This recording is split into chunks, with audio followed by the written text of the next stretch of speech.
Hello guys, কেমন আছেন সবাই? Welcome to our channel track anime, যেখানে আজকে আমরা দেখব ব্লু বক্স অ্যানিমের এপিসোড 10। এপিসোডের শুরুতেই আমরা দেখি সেই দৃশ্য যেখানে চিনাসু সেনপাই হঠাৎ তাইকির ওপরে পড়ে গিয়েছিল। তখন চিনাসু সঙ্গে সঙ্গেই বলে, তোমার মাথার ব্যান্ডেজটা একটু উঁচু হয়ে গেছে। তারপর সে সেটি ঠিক করে দেয় এবং তাইকিকে ঘুমাতে বলে আর সেখান থেকে চলে যায়। এদিকে তাইকির মনে হতে থাকে, এত কিছু ঘটে যাওয়ার পর আমি কিভাবে ঘুমাতে পারি। পরের দিন সকালে আমরা দেখি যে তাইকির জ্বর পুরোপুরি সেরে গেছে। তার মা তাকে জিজ্ঞাসা করেন, তুমি কি আজও প্র্যাকটিসে যাচ্ছ? তাইকির উত্তর ছিল হ্যাঁ। প্র্যাকটিসে যাওয়ার সময় তাইকির মনে হয় সেদিন যা কিছু ঘটেছে তা কিছুদিন আমার মাথায় রয়ে যাবে, কিন্তু তারপরেও আমাকে প্র্যাকটিসে ফোকাস করতে হবে। তবে হঠাৎ সে সেই মুহূর্তটি আবার মনে করতে থাকে এবং তার মনে হয় চিনাস্তুর শরীর কতটা হালকা ছিল আর তার শ্যাম্পুর গন্ধটাও কি চমৎকার। এই কথা মনে পড়তেই সে চিৎকার করে ওঠে। তখনই তার নজরে পড়ে পাশে দাঁড়িয়ে থাকা তার সিনিয়রদের দিকে। সিনিয়র হারিও তাকে বলে, তোমার যদি শরীর খারাপ থাকে তাহলে তোমার রেস্ট নেওয়া উচিত। আর এখন তাইকি জবাব দেয় যে সে এখন পুরোপুরি ঠিক আছে। এরপর সে সিনিয়রদের জিজ্ঞাসা করে, তোমরা এখানে কি করেছো? হারিও তাইকিকে জানায়, এখন জিমে ভলিবল টিমের ম্যাচ চলছে আর আমাদের টিচার বলেছেন সুইমিং পুল পরিষ্কার করতে, আমরা তাই করছিলাম। আর এরপরে হারিও তাইকিকেও সাহায্য করতে বলে। তাইকির ইচ্ছে ছিল না সাহায্য করার, সে বলতেই যাচ্ছিল যে সে এখন স্ট্রেংথ ট্রেনিং করতে যাবে, কিন্তু তখনই তার নজর পড়ে চিনাস্তুর দিকে আর সে হঠাৎ করেই সিদ্ধান্ত বদলে ফেলে। এই সময় তাইকি মনে মনেই বলতে থাকে, এমন নয় যে আমি চিনাস্তুর জন্য সুইমিং পুল পরিষ্কার করছি, আসলে আমি শুধু সাহায্যই করতে চেয়েছি আর আমার এছাড়া অন্য কোনো উদ্দেশ্য নেই। কিন্তু তবুও সত্যি কথা সে নিজেও জানত, আর অবশ্যই আমরাও জানি। যাই হোক, সাফাইয়ের সময় কয়েকজন লোক হারিউকে বলে, তুমি তো ইন্টার হাইতে সিলেক্ট হয়ে গেছো, তাহলে এখানে সাফাই কেন করছো? তোমার তো ট্রেনিং করা উচিত। হারিউ উত্তর দেয়, আমরা যদি সাফাইয়ের কাজ করি তাহলে টিচার বলেছেন যে আমরা সুইমিং পুল ব্যবহার করতে পারবো। যার উত্তরে হারিউর এক বন্ধু জানায়, হারিউর স্ট্যামিনা অনেক বেশি, সে অনেকগুলো ল্যাব টানায় লাগাতে পারে।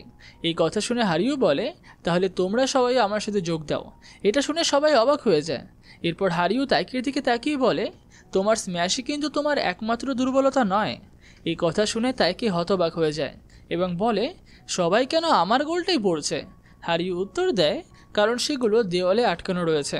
এরপর হারিউ আরও ব্যাখ্যা করে, কোয়ালিফায়ার্সের সময় যখন তোমার ম্যাচ ইউসার সাথে ছিল তখন তোমার রিয়াকশন টাইম খুবই খারাপ ছিল, আর ওই ফার্স্ট ইয়ার ছেলেটা পরের বছর আরও দারুণ প্লেয়ার হয়ে উঠবে, তাই এই বিষণ্ণতায় সময় নষ্ট করো না। এই কথা শুনে তাইকি তার কাছে ক্ষমা চায়। এরপর হারিউ বলে, যাই হোক, তুমি যদি সিঙ্গেলসে হারো তাহলে সেটা আমার কাছে কোনো যায় আসে না। ঠিক তখনই হারিউ চিনাসুকে ডাকে এবং বলে, আজকের আবহাওয়াটা কত সুন্দর, তাই না? চিনাসু সম্মতি জানায় এবং সেখান থেকে চলে যায়। এরপর হারিউ তাইকিকে জিজ্ঞাসা করে, তোমার আর চিনাসুর মধ্যে এখন কেমন চলছে? এটা শুনে তাইকির মনে হয় সে যেন কেঁদেই ফেলবে, সে ভীষণই অস্থির হয়ে যায়। এই দৃশ্য দেখে হারিউ বলে, তুমি যদি এই নিয়ে কথা বলতে না চাও তাহলে আমি আর জিজ্ঞাসা করছি না। এরপর তাইকি কিছুক্ষণ ভাবে এবং হারিউকে জিজ্ঞাসা করে, তুমি কি করে বুঝতে পারো যে কোনো মেয়ে তোমাকে চান্স দিচ্ছে কিনা? এটা শুনে হারিউ অবাক হয়ে যায় এবং ভাবে, আরে এ ছেলেটা তো মেয়েদের সামনে একদমই ক্লুলেস। আর তাইকিও তখন বলে ওঠে, আমি তোমার মতো জনপ্রিয় নই, তাই আমি এ সমস্ত কিছুই জানি না। এরপরে সে জিজ্ঞাসা করে, এটা কি খুবই সাধারণ ব্যাপার, যেমন ধরো কারোর নাম ধরে ডাকা বা একসাথে কোনো ঘরে একা থাকা? যার উত্তরে হাসতে হাসতে হারিও জবাব দেয়, এগুলো ব্যক্তি বিশেষে আলাদা, কিন্তু আমরা তো এখানে চিয়ের ব্যাপারে কথা বলছি। চি কিন্তু মেয়েদের সঙ্গে খুবই সাবলীলভাবেই কথা বলে আর ছেলেদের সঙ্গেও তেমনই সহজ, তবে সে সবসময় ছেলেদের সঙ্গে একটা শারীরিক দূরত্ব বজায় রাখে। আর হারিওর এই কথাটা শুনে তাইকির মনে আবার নানান রকমের খারাপ চিন্তা আসতে থাকে। সে নিজেকে বোঝায়, অকারণে ভুল ধারণা করার কোনো মানেই নেই, আমার আশা কমিয়ে রাখা উচিত। এরপরে আমরা কিছুক্ষণ পরের দৃশ্য দেখতে পাই, সবাই সুইমিং পুলে মজা করছে, কিন্তু তাইকি তাদের সঙ্গে যোগ দেয় না, কারণ তার শরীর আগের দিন খারাপ ছিল। এদিকে হারিও সবাইকে সুইমিংয়ে ল্যাব দিতে বলে। অন্যদিকে তাইকি যখন স্টোর রুমে যায় তখন সে সেখানে চিনাসুকে দেখতে পায়। চিনাসু তাকে জিজ্ঞাসা করে, তোমাকে কি জোর করে সাফাই করতে বলা হয়েছিল? আর তাইকি উত্তর দেয়, হ্যাঁ। এরপরে চারপাশে হঠাৎ একটা অদ্ভুত নীরবতা নেমে আসে।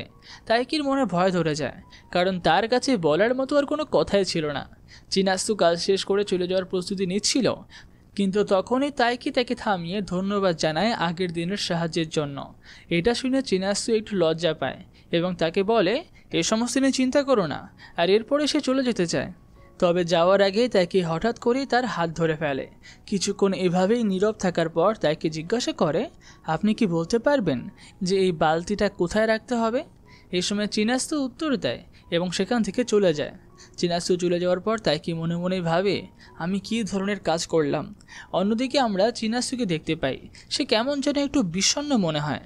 চিনাস্তু তার এক টিমমেটের সঙ্গে হাঁটতে থাকে, আর পথে তারা একটা দম্পতিকেও একসঙ্গে হাঁটতে দেখে এবং তাকে নিয়েও একটু মজা করে। এরপর তারা জিমে পৌঁছায়। সেখানে তারা দেখে ভলিবল টিমের কিছু সদস্য কাঁদছে, কারণ তাদের টিমের একজন সদস্য ট্রান্সফার হয়ে যাচ্ছে। আর তখন সবাই এটাও বলে, আমরা চিনাস্তুকে অনেক ধন্যবাদ জানাই, সে না থাকলে আমরা ইন্টার হাইয়ের জন্য নির্বাচিত হতেই পারতাম না। বিশেষ ধন্যবাদ তার আত্মীয়দেরকেও, যেটা চিনাস্তুকে এইখানে থাকার ব্যবস্থা করে দিয়েছে। ওই সদস্য আরও বলে, যদি তোমার আত্মীয়দের মধ্যে কোনো হট ছেলে থাকতো তাহলে হয়তো তোমার একটা বয়ফ্রেন্ডও থাকতো, এমনকি প্র্যাকটিসের সময়ও তুমি তার জন্য সময় বের করতে পারতে। চিনাস্তু এই সময় মৃদু হেসে বলে, এটা অতটাও সহজ নয়। আর এরপরেই আমরা দেখতে পাই রাতের দৃশ্য। আমরা দেখি তাইকির পুরো পরিবার বারবিকিউ পার্টি করছে, সবাই মজা করছে। তাইকির বাবা পার্টির যাবতীয় ব্যবস্থা দেখছেন। চিনাস্তু সাহায্যের জন্য বাড়ির ভেতরে যায়। তাইকির বাবা তাকে বলেন, চিন্তা করো না, এটাকে নিজের বাড়ি ভেবে আনন্দ করো। চিনাস্তু জবাব দেয়, যদি এটা আমার বাড়ি হয় তাহলে তো আমাকে কাজ করতেই হবে। তাইকির বাবার এর কোনো উত্তর দেয় না। তিনি হেসে বলেন, তোমার কি আমার স্ত্রীর এক্সারসাইজের সরঞ্জাম বা আমার বাবার অদ্ভুত চকলেটগুলো নিয়ে কোনো সমস্যা হচ্ছে? চিনাস্তু এই সময় মাথা নেড়ে বলেন, না, আমার তাতে কোনো সমস্যাই নেই। তাইকির বাবা তখন গম্ভীরভাবে বলেন, একজন আত্মীয় আমাকে তার কন্যাকে নিরাপদে রাখার দায়িত্ব দিয়েছেন, তাই এটা আমার দায়িত্ব যে তুমি এখানে আরামে থাকতে পারো। যেটা শোনার পর চিনাস্তু ওনাকে চিন্তা করতে বারণ করে। এরপর তাইকির বাবা বলতে শুরু করেন যে শুরুতে তিনি এই দায়িত্ব নিতে অস্বীকার করার সিদ্ধান্ত নিয়েছিলেন, কিন্তু তারপর তিনি তাইকির মায়ের সঙ্গে কথা বলেন। এরপরে আমরা একটা ফ্ল্যাশব্যাক দেখতে পাই, যেখানে তাইকির মা বলছেন, যদি তুমি একা এই দায়িত্ব নিতে না পারো তাহলে আমরা একসাথে এটি ভাগ করে নেব, কারণ চিনাস্তুর জন্য আগামী 2 বছর খুবই গুরুত্বপূর্ণ। আমরা সেটা নষ্ট হতে দিতে পারি না। একজন প্রাপ্তবয়স্ক হিসেবে আমাদের দায়িত্ব তাকে সাপোর্ট করা। তাইকির বাবা আরও বলেন, তাছাড়া আমাদের বাড়ির সব সিদ্ধান্ত কে নেয় জানো? ইউকি, মানে তাইকির মা। এটা শুনে চিনাস্তু বেশ অবাক হয়, আর একই সঙ্গে তিনি চিনাস্তুকে ইন্টার হাই সিলেক্ট করার জন্য অভিনন্দনও জানান। ঠিক তখনই তাইকির প্রবেশ ঘটে। সে বেশ বিভ্রান্ত ছিল এবং সে এখন জানতে চায় যে তার বাবা ও চিনাস্তু এতক্ষণ কী নিয়ে কথা বলছিল। এরপর সে তার বাবাকে জানায়, মা তো নুডলস চাইছেন। তাইকির বাবা বুঝতে পারেন যে তিনি নুডলস আনতে ভুলে গেছেন। তিনি বেশ আতঙ্কিত হয়ে পড়েন এবং বলেন, যদি তোমার মা এটা জানতে পারে তাহলে পুরো মাস আমাকে শুধু ভাত খেয়েই কাটাতে হবে। যেটা শুনে চিনাস্তু বলে, ঠিক আছে, কোনো ব্যাপার না, আমি কি নুডল নিয়ে আসছি। তাইকির বাবার এতে আপত্তি ছিল না, তবে তিনি তাইকিকে বলেন, তুমি চিনাস্তুর সঙ্গে যাও, আমি এখন রাত্রেবেলা চিনাস্তুকে একা যেতে দেবো না। তাইকির আর কোনো উপায় ছিল না, তাই সে এখন চিনাস্তুর সঙ্গে যেতেই রাজি হয়। এরপরে আমরা দেখতে পাই তাইকি আর চিনাস্তু নুডলস কিনে ফেলে এবং বাড়ি ফিরছে।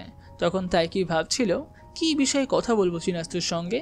তার মাথায় কোনো কথাই আসছিল না। সে চিনাস্তুর কাছে হাত ধরার জন্য ক্ষমা চাওয়ার কথাও ভাবে। ঠিক তখনই চিনাস্তু বলে ওঠে, আমার কিন্তু খুবই আইসক্রিম খেতে ইচ্ছা করছে, কিন্তু সবাই তো বারবিকিউ খাচ্ছে, তাই আমার একার হয়তো আইসক্রিম খাওয়াটা ঠিক হবে না। এটা শুনে তাইকি ভাবে, এই তুচ্ছ ব্যাপারেও এত চিন্তা করছে। এরপরে সে চিনাস্তুকে একটা আইসক্রিম দেয় এবং বলে, আমাদের বাড়িতে এরকম কোনো নিয়ম নেই যে বারবিকিউর সময় কেউ আইসক্রিম খেতে পারবে না। চিনাস্তু এটা শুনে খুবই খুশি হয়। অন্যদিকে তাইকিও নিজের জন্য একটা আইসক্রিম বের করে খেতে শুরু করে। এরপর তারা নিজেদের বাবা আর মাকে নিয়ে কথা বলতে শুরু করে। তাইকি বলে, তুমি একদমই তোমার বাবার মতো। আর চিনাস্তুও তাকে বলে, হ্যাঁ, আর তুমিও তোমার মায়ের মতো। এরপরে তাইকি চিনাস্তুকে বলে, তোমার মা সবসময় হাসেন, কিন্তু তুমি মোটেও এমন নয়। চিনাস্তুও বলে, তোমার বাবা কি ভাবছেন সেটা বোঝা খুবই মুশকিল। যখন আমি তাদের জানিয়েছিলাম যে আমি এখানে থাকতে চাই, তারা তাড়াতাড়ি রাজি হয়েছেন। তবে আমি জানি যে আমার মা আগেই এই বিষয়ে তোমার বাবার সঙ্গে কথা বলেছিলেন। তখনই হঠাৎ পেছন থেকে একটা গাড়ি আসে। তাই কি দ্রুত চিনাস্তুকে নিজের কাছে টেনে নেয়। দুজন এই সময় একদম কাছাকাছি চলে আসে। তারা দুজনই ভীষণ নার্ভাস হয়ে পড়ে। তাই কি বিষয়টি এড়িয়ে যাওয়ার চেষ্টা করে এবং এগিয়ে যেতে চায়, কিন্তু চিনাস্তু তাকে থামিয়ে দেয়। চিনাস্তু বলে, সেদিন যা ঘটেছিল তা ভুলে যাও। তাই কি বুঝতে পারে যে চিনাসু সেই দিনটার কথাই বলছে যেদিন সে অসুস্থ ছিল আর চিনাসু তার উপরে পড়ে গিয়েছিল। চিনাসু এই সময় থেকে আরও বলে, আমি ভুলে গিয়েছিলাম যে আমি একজন ছেলের সঙ্গে থাকছি। ভবিষ্যতে আমি আরও সচেতন থাকব যাতে এমন কিছু আবার না ঘটে। চিনাসুর এই কথা শুনে তাইকি স্তব্ধ হয়ে যায়। সে মনে মনেই ভাবে, চিনাসু কি আমাদের মধ্যে একটা সীমারেখা টেনে দিল? এটা কি তার ইঙ্গিত যে আমার অনুভূতিগুলো তার জন্য একেবারেই মূল্যহীন? সে হতাশ হয়ে ভাবতে থাকে, আমাদের মধ্যে দূরত্ব তৈরি হয়ে গেল। এরপরে দৃশ্য বদলায়। আমরা পরের দিন স্কুলের দৃশ্য দেখতে পাই। গ্রীষ্মের ছুটি শুরু হয়ে গেছে আর সবাই এতে বেশ উত্তেজিত, তাইকি ছাড়া। তাইকির এই সময় মন খারাপ হওয়াটা হিনা আর কিও লক্ষ্য করে। হিনা জিজ্ঞাসা করে, হলিডে হোমওয়ার্কের জন্য তোমার কি মুড খারাপ? তাইকি মাথা নেড়ে না জানায়। হিনা তখন প্রস্তাব দেয়, তাহলে চলো আমরা একসঙ্গে হলিডে হোমওয়ার্ক করি। আর তার এই প্রস্তাবের আসল উদ্দেশ্য একটা ছিল যে সে বাকি সবার খাতা থেকে কপি করে নেবে। আর এই সময় আরও কয়েকজন ছাত্র সেখানে যোগ দেয়, যারা সবাই একসাথে হলিডে হোমওয়ার্ক করার পরিকল্পনা করছিল। এর ফলে চারপাশের পরিবেশ বেশ আনন্দমুখর হয়ে ওঠে, এমনকি তাইকিও বেশ খুশি মনে হতে থাকে। আর স্কুল ছেড়ে যাওয়ার পথে তারা নিজেদের ছুটির পরিকল্পনা নিয়ে কথা বলতে থাকে। তাইকি বলে, তুমি তো ইন্টার হাইয়ের জন্য ব্যস্ত থাকবে তাই না? হিনা উত্তর দেয়, হ্যাঁ ঠিক আছে, তাছাড়া আমাদের ব্যাডমিন্টন টিমও তো প্রত্যেক দিন প্র্যাকটিস করবে। তাইকি মাথা নেড়ে সম্মতি জানায়। ঠিক তখনই হিনা চিনাসু সেনপাইকে দূরে দেখতে পায়। চিনাসু তাদের দেখতে পায় এবং দূর থেকে একে অপরকে শুভেচ্ছা জানায়, কিন্তু তাইকি লুকিয়ে পড়ে। চিনাসু দেখতে পায়নি। তাইকির এই আচরণ দেখে হিনা আর কিও অবাক হয়। আর এখন দেখি দুজনকেই একটা মিথ্যে কথা বলে। সে বলে, আমার একটা জিনিস পড়ে গিয়েছিল তাই আমি তা তুলছিলাম। তবে তার বন্ধুরা সহজেই তার মিথ্যে কথাটা ধরে ফেলে। অবশেষে তাইকে স্বীকার করে, আমার মনে হয় আমাদের দুজনের কাছাকাছি হওয়াটা ঠিক নয়। আমি জানি না কি করা উচিত।